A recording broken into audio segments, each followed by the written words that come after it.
বন্ধুরা, আগের পর্বে দেখেছেন শিয়াল বাঘকে কিছুই খাওয়াতে পারলো না, তাই সে ভাবলো তার বাড়িতে দাওয়াত করে খাওয়াবে।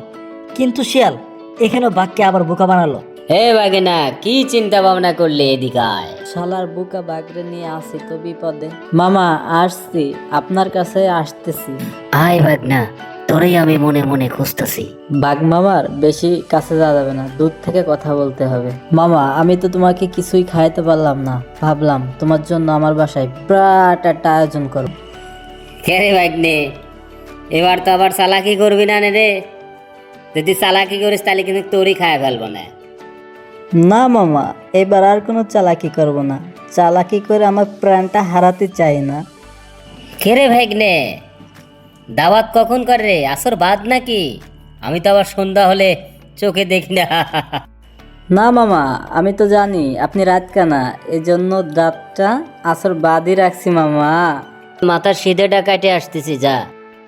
আসো মামা, তোমার এবার বাটে ফেলায় মজাটা দেখাবো। মামার সামনে তো হঠাৎ করে দেখা হলো, তারে তো আবার দাঁত দিয়ে আসলাম। এখন কি করব না করব একটু ভাইবে চিন্তে দেখা লাগবে, কোনো একটা আইডিয়া বাইর করা লাগবে। আমি আলো চালাক শিয়াল, অবশ্যই আমার মাথা থেকে কোনো না কোনো আইডিয়া বার হবে। এখানে জিমেলি কাজ হবে না, আমার এখন এলাকাটা ঘুরে দেখতে হবে। শালারে তো আসর বাদেই আসতে বলছি, সন্ধ্যার সময় এমনি তো সে গুলা দেখবে, কিছু একটা বাইর করি উপায়। কোনো না কোনো একটা আইডিয়া তো পাবোই। জঙ্গলে হাঁটতে হাঁটতে তো আমার এখন পায়ের হাঁটু এখন হাতে চলে আসলো। এখন কি করি, উপায় পেয়ে গেছি, আইডিয়া। মামাকে এখানে আমি জঙ্গলের বুনো করলা দিয়ে জুস খাবো, তিতা জুস। করলা জুসের সাথে মামারে আইটেম আরো যোগ করে দেবো, মাকাল ফল খাবো। যাই হোক, বাঘ মামা আসলে এখানে বাঘ মামারে বেশি সময় ওয়েট করা যাবে না। আসা মাত্রই তারে কোথাও অনেক তৃষ্ণা পাইছে, তুমি খেয়ে নাও। যাই হোক, এখানে আর লেট করা যাবে না, মামা তো আবার মাথা মোটা। মামাকে এখন যে আমি এগিয়ে নিয়ে আসি। শালার ভাগ্নের তো কোনো বিশ্বাস নাই, আগে ভাগেই যাই। কিসের সাথে কি মিশায় দিবিনি, লাস্টে খায় আমার প্রাণটাই হারা ফেলবো না। শালার বেটায় যদি এবার যদি উল্টা পাল্টা কোনো কাজ করে, এবারে ওর গাড়টাই মোটকায় খায় ফেলবো। তাড়াতাড়ি যাই, সন্ধ্যা লাগলে আমি তো চোখে দেখি না, নইলে আবার দাওয়াতটা মিস করব। শালার মাথা মোটা এখনো আসে না কেন? এমনিই রাত কানা, আরো রাত হলে তো শালার চোখেই দেখবে না, পরে তার নিয়ে আমার বিপদ হবে।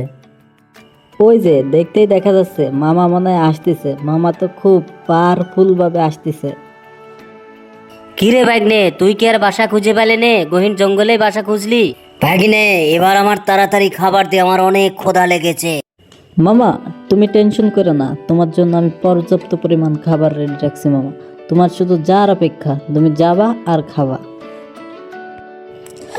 মামা, তোমার জন্য সবকিছু রেডি আছে মামা। কই তোর খাবার ভাগ্নে? তাড়াতাড়ি খাবার দে। চল দেখি ভাগ্নে, তোর খাবার কোথায়? চলেন মামা, আপনার জন্য খাবার রাখছি ওই সামনে দিঘির পাড়ে। মামা, এই তো তোমার খাবার, এই যে সামনে দেখো, কত সুন্দর একটা প্লেটে আমি সব কিছুর আয়োজন সুন্দরভাবে আমি ম্যানেজ করে রাখছি মামা। এখন তোমার খাওয়ার অপেক্ষা শুধু। মামা, তুমি খাবারটা আস্তে আস্তে খাও, নাহলে আবার গলা আটকে যাবে মামা। খাবারটা কেমন হয়েছে মামা, তুমি অবশ্যই জানাবা।